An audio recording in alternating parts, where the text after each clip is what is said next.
कि एमएलए खरीदना और एमएलए तोड़ना और पार्टियां तोड़ना और सरकारें गिराना, इससे नीच हरकत राजनीति के अंदर नहीं हो सकती। एक मिनट, बट रही हैं, जूते बट रहे हैं, साड़ियां बट रही हैं, सोने की चेन बट रही है, ये चल क्या रहा है? अब इसको भी नॉर्मलाइज कर देंगे कि खरीदो वोट खरीदना सही है। कहां जा रहा है हमारा देश? अगर इसके खिलाफ मैं आवाज ना उठाऊं, जब मैं इसके खिलाफ आवाज उठाऊं तो कहते हैं केजरीवाल को आजकल गुस्सा बहुत आता है। बहुत गुस्सा आ रहा है मेरे को, और आपको भी आना चाहिए गुस्सा।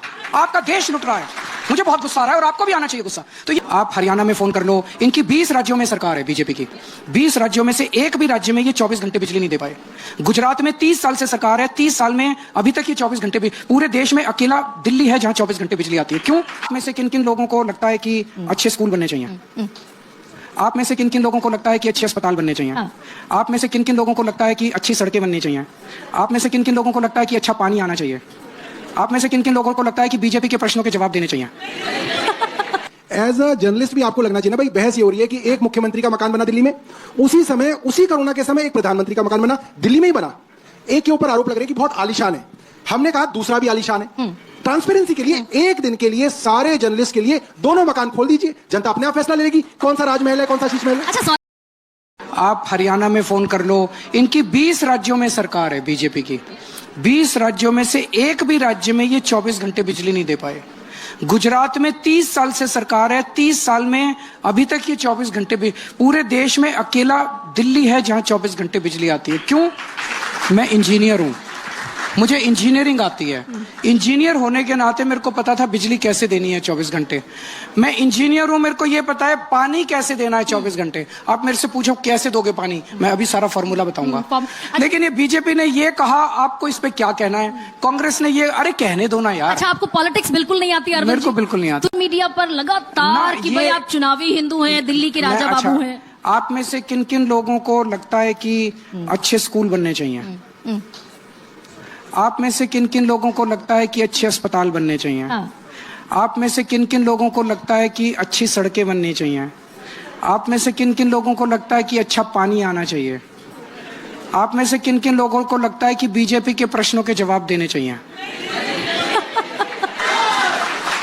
नोएडा बगल में है, नोएडा में आज भी 6-6 घंटे के पावर कट लगते हैं। दरअसल सौरभ भाई, आप जो अरविंद जी बात कह रहे हैं, जो नहीं, मैं एक सवाल इसमें छोटा सा रख देती हूँ। जो अरविंद जी बात कह रहे हैं कि भाई बीजेपी का जो हेड ऑफिस है वो भी एक आलीशान होटल के जैसा ही है, लेकिन वो आम आदमी की बात करके, कॉमन मैन की बात करके पॉलिटिक्स। एज अ जर्नलिस्ट भी आपको लगना चाहिए ना भाई, बहस ये हो रही है कि एक मुख्यमंत्री का मकान बना दिल्ली में, उसी समय उसी कोरोना के समय एक प्रधानमंत्री का मकान बना दिल्ली में ही बना। एक के ऊपर आरोप लग रहे हैं कि बहुत आलीशान है। हमने कहा दूसरा भी आलीशान है।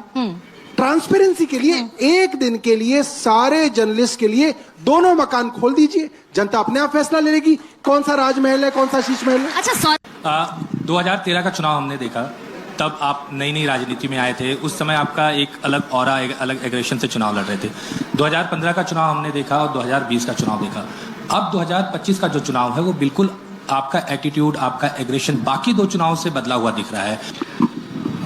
बात केवल चुनाव लड़ना, चुनाव जीतना, चुनाव हारना नहीं है। जनतंत्र को भी तो बचाना है ना। पिछले 10 साल में प्रधानमंत्री मोदी जी का इस देश के जनतंत्र में क्या कंट्रीब्यूशन रहा, उन्हें किस लिए याद किया जाएगा? 2 चीजों के लिए याद किया जाएगा। एक वक्त ऐसा था जब एमएलए खरीदना या दूसरी पार्टियों को तोड़ना गंदा माना जाता था। लोग उनको घृणा की दृष्टि से देखते थे। वो था ना भजनलाल जी के टाइम पे, आया राम गया राम। तो लोग कहते थे नहीं ये गंदा आदमी है, इसने ये एमएलए खरीदता है। पिछले 10 साल में उसको इन्होंने नॉर्मलाइज कर दिया। कहते हैं चाणक्य नीति है, मास्टर स्ट्रोक है। सरकारें तोड़ना, पार्टियां तोड़ना, सरकारें गिराना, ये कहते हैं चाणक्य नीति। अरे इससे ज्यादा गंदी बात नहीं है राजनीति के अंदर। जनता ने जिसको चुन के भेजा, आप उसको ईडी के डर से, इसके डर से या करोड़ों रुपया खर्च करके अगर अब तोड़ के अपनी पार्टी में ले आओ, ये अच्छी चीज नहीं है। ये जनतंत्र के लिए बहुत खराब है। किसी को तो आवाज उठानी पड़ेगी। हम केवल चुनाव लड़ने के लिए थोड़ी राजनीति में आए थे।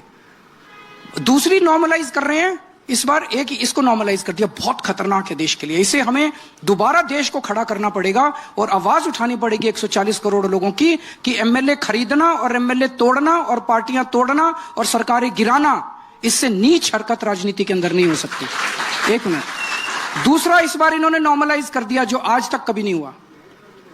अभी तक हम सुनते थे कि चुनाव की पहले वाली रात कत्ल की रात है, पैसे बंटते थे, हर जगह पैसे बंटते थे कि नहीं बंटते थे। इस बार 1 महीने पहले से बंटने लग गए हैं, खुलेआम बंट रहे हैं, चादरें बंट रही हैं, जूते बंट रहे हैं, साड़ियां बंट रही हैं, सोने की चेन बंट रही है। ये चल क्या रहा है? अब इसको भी नॉर्मलाइज कर देंगे कि खरीदो वोट, वोट खरीदना सही है। कहां जा रहा है हमारा देश? अगर इसके खिलाफ मैं आवाज ना उठाऊं, जब मैं इसके खिलाफ आवाज उठाऊं तो कहते हैं केजरीवाल को आजकल गुस्सा बहुत आता है। बहुत गुस्सा आ रहा है मेरे को, और आपको भी आना चाहिए गुस्सा। आपका देश लुट रहा है, मुझे बहुत गुस्सा आ रहा है और आपको भी आना चाहिए गुस्सा। तो ये 2 चीजें मोदी जी अब इसको नॉर्मलाइज करने में लगे हुए हैं कि वोट खरीदा जाना चाहिए। ये चाणक्य नीति है। ये चाणक्य नीति नहीं है, ये गंदी बात है, ये पाप है।